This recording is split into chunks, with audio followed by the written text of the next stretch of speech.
নমস্কাৰ অসমবাসীক অসমীয়া চনাক চেনেললৈ আকৌ এবাৰ স্বাগতম জনালোঁ। ফ্ৰেণ্ডছ, কিয় হঠাৎ আবিৰ্ভাৱ ঘটিল হেছটেগ কাপিল চেলেঞ্জ আৰু হেছটেগ ছিংগল চেলেঞ্জ? কিয় তল পৰি ৰৈছে stand with farmer challenge? Friends, কিছুদিনৰ পৰা ফেচবুকত আবিৰ্ভাৱ হৈছে দুটা হেছটেগ। যিসকল পতি পত্নী বা প্ৰেমিক প্ৰেমিকা সেইসকলে নিজৰ যুগ্ম ফটো আপলোড কৰি লিখিছে হেছটেগ কাপিল চেলেঞ্জ, আৰু আনহাতে যিসকলে অবিবাহিত বা কোনো ৰিলেশ্যনশ্বিপত নাই তেওঁলোকে নিজৰ ছিংগল ফটো আপলোড কৰি লিখিছে hashtag single challenge. Couple challenge হেছটেগে বৰ্তমানলৈকে 2 মিলিয়নৰ ঘৰ অতিক্ৰম কৰিছে আৰু হেছটেগ ছিংগল চেলেঞ্জে প্ৰায় 1 মিলিয়নৰ ঘৰ অতিক্ৰম কৰিছে। সকলো যেন ব্যস্ত হৈ পৰিছে এই চেলেঞ্জৰ সৈতে, কিন্তু আচৰিত যে কেনেকৈ হঠাৎ এই দুটা চেলেঞ্জৰ আবিৰ্ভাৱ ঘটিল।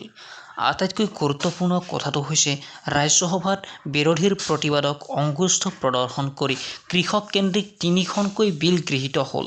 তাকে লৈ দেশৰ চাৰিওফালে প্ৰতিবাদৰ জোৱাৰ উঠিছে।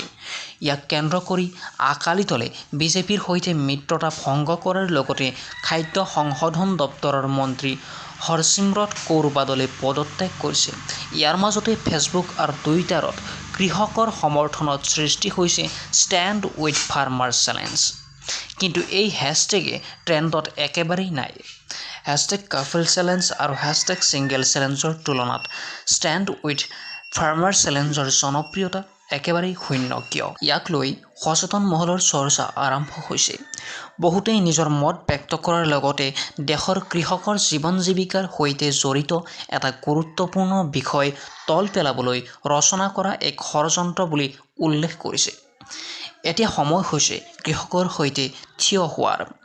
কাপিল চেলেঞ্জ আৰু ছিংগল চেলেঞ্জৰ দৌৰত লাগি নাথাকি hashtag stand with farmer challenge ট্ৰেণ্ডলৈ আনি কৃষকৰ পক্ষত থাকি ডিজিটেল ষ্ট্ৰাইক আৰম্ভ কৰক।